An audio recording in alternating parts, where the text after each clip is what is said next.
ಆರ್ಯ ಬರ್ಲಿ.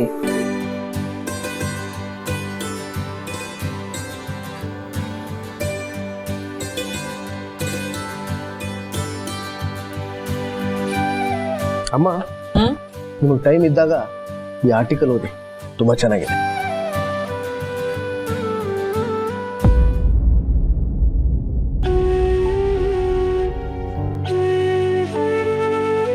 ಅಮ್ಮ, ಈ ಅಡುಗೆ ನೀವು ಮಾಡಿದ್ದ? ನೀವು ಮಾಡೋ ಸಾಮಾನ್ಯ ಅಡುಗೆ ಕೂಡ ಹಬ್ಬದ ಊಟನೇ. ನಿಮ್ಮ ಕೈ ರುಚಿಗೆ ಸಾಟಿ ಇನ್ನೇನೂ ಇಲ್ಲ ಅಮ್ಮ. ಬ್ರೋಯಿನ್ಲಾ, ಯು ಮಸ್ಟ್ ಟ್ರೈ ಆರ್ಗ್ಯಾನಿಕ್. ದೇಹಕ್ಕೆ ತುಂಬಾ ಒಳ್ಳೇದು. ಯಾವಾಗ್ಲೂ ಇದನ್ನೇ ತಿಂತಾ ಇದ್ರೆ ದೇಹಕ್ಕೆ ಶಕ್ತಿ ಎಲ್ಲಿಂದ ಬರಬೇಕು? ಮನೇಲಿ ಇಷ್ಟೆಲ್ಲ ಅಡಿಗೆ ಮಾಡಿರ್ಬೇಕಾದ್ರೆ ನಿನ್ ಡಯಟ್ನ ಸ್ವಲ್ಪ ಸೈಡ್ಗೆ ಇಡ್ಬೋದಲ್ಲ ಮಾನ್ಸಿ? ಇನ್ನು ನಮ್ಮ ಮಾಮಿನ್ಲಾ ಏನು ಹೇಳಿಲ್ವಲ್ಲ ಅಂತ ಕಾಯ್ತಿದ್ದೆ. Thank you ಮಾಮಿನ್ಲಾ. ನಿಮ್ಗೇನು ಕ್ರಿಟಿಸೈಸ್ ಮಾಡದೆ ಇರೋಕೆ ಆಗಲ್ಲ ಅಲ್ವಾ?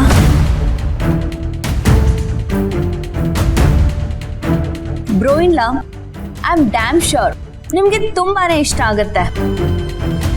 ಇಲ್ಲ ಪರವಾಗಿಲ್ಲ, ನನಗಿದೆ ಸಾಕು. ಓ ಸರಿ ಬಿಡಿ. ಅಡುಗೆ ತುಂಬಾನೇ ಉಳಿದಿದೆ, ಏನ್ ಮಾಡೋದು ಇವಾಗ? ಅದನ್ನೇನ್ ಕೇಳ್ತೀಯಾ, ಬಿಸಾಕು. ಹಾ ಗೋಪಿ, ಪ್ರತಿದಿನ ಹೀಗೆ ಊಟ ಉಳಿಯುತ್ತೆ ಆರ್ಯ. ಇನ್ಮೇಲೆ ಉಳಿದದ್ದನ್ನ ದಯವಿಟ್ಟು ಬಿಸಾಕ್ಬೇಡಿ. ಗೋಪಿ ಸರ್, ಕೆಲ್ಸದವ್ರದ್ದೆಲ್ಲ ಊಟ ಆಯ್ತಾ ಕೇಳು. ಹಾಗಿದ್ರೆ ಮನೆಗೆ ತೊಗೊಂಡು ಹೋಗ್ತಾರೆ ಕೇಳು. ತೊಗೊಂಡು ಹೋಗಾದ್ಮೇಲೆ ಉಳಿದ್ರೆ ವರ್ಧನ್ ಟ್ರಸ್ಟ್ಗೆ ಫೋನ್ ಮಾಡು. ಅವ್ರು ಬಂದು ತೊಗೊಂಡು ಹೋಗ್ತಾರೆ. ಬ್ರೋಯಿನ್ಲಾ, ಜಸ್ಟ್ ಒಬ್ರಿಗೋ ಇಬ್ರಿಗೋ ಆಗೋಷ್ಟು ಉಳಿಯತ್ತೆ. ಅದಕ್ಕೆ ಯಾಕೆ ಇಷ್ಟೊಂದು ತಲೆ ಕೆಡಿಸ್ಕೊಬೇಕು? ಪ್ರಪಂಚದಲ್ಲಿ ಅನಾರೋಗ್ಯದಿಂದ ಸಾಯೋರ ಸಂಖ್ಯೆಗಿಂತ ಹೊಟ್ಟೆ ಹಸಿವೆಯಿಂದ ಸಾಯೋರ ಸಂಖ್ಯೆ ಹೆಚ್ಚು ಅಂತ ವರ್ಲ್ಡ್ ಹೆಲ್ತ್ ಆರ್ಗನೈಸೇಷನ್ ರಿಪೋರ್ಟ್ ಹೇಳುತ್ತೆ.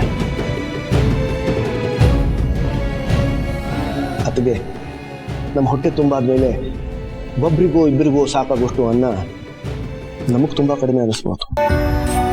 ಆದರೆ ಯಾರಿಗೂ ಗೊತ್ತು, ಅದಿವತ್ತು ಒಬ್ಬರ ಜೀವನನೇ ಉಳಿಸ್ಬೋದು. ಗೋಪಿ, ನಾನು ಹೇಳಿದ ಕೆಲಸ ಮಾಡು.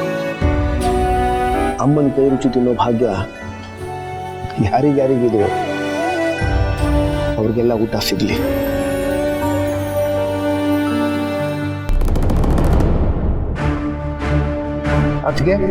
ಅತ್ಗೆ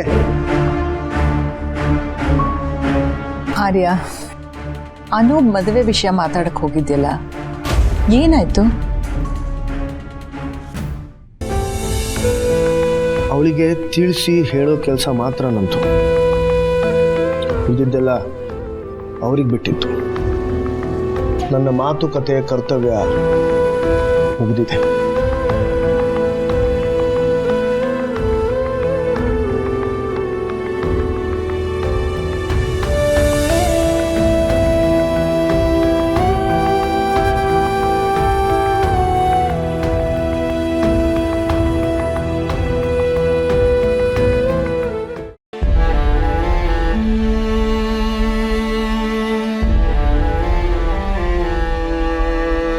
ಅನು,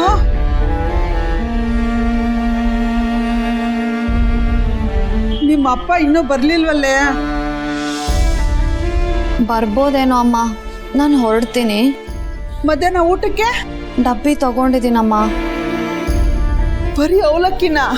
ಇಲ್ಲ ಅಮ್ಮ, ಎಣ್ಣೆ, ಉಪ್ಪು, ಖಾರ ಎಲ್ಲ ತಗೊಂಡಿದ್ದೀನಿ. ನಂಗೆ ಲೇಟ್ ಆಗ್ತಿದೆ, ನಾನು ಹೊರಡ್ತೀನಿ. ಸರಿನಮ್ಮ. ಸರಿ, ಬಾಯ್ ಅಮ್ಮ. ಹುಷಾರು.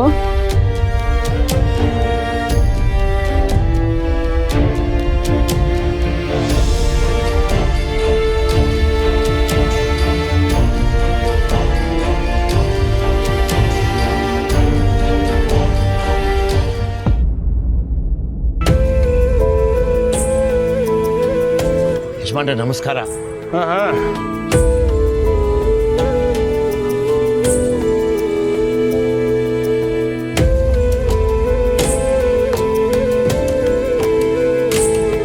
ಏನು ನಿಂತ್ಕೊಂಬಿಟ್ಟೆ?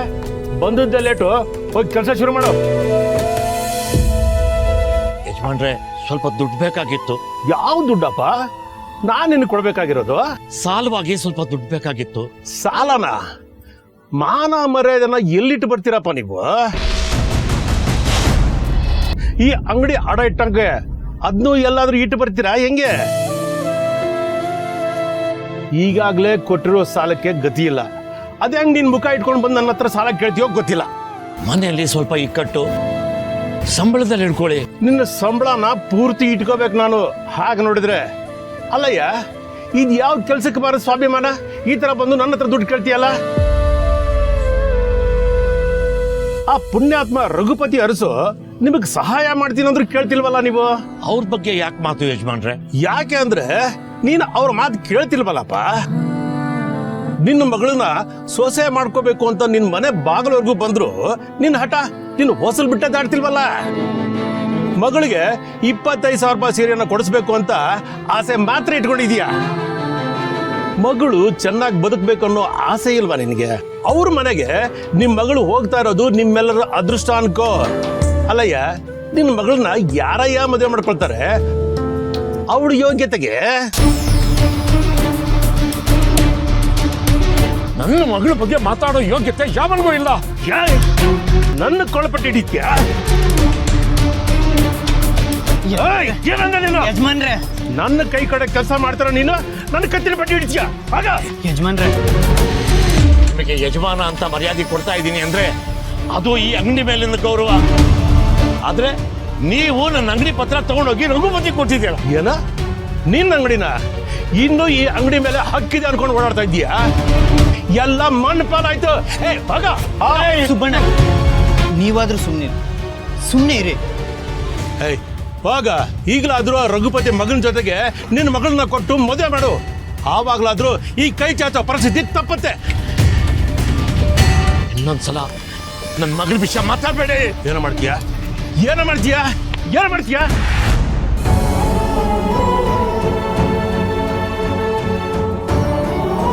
ನನ್ನ ಮಗನ ಬಾ, ನಿನಗೆ ಇನ್ನೊಂದ್ಸರಿ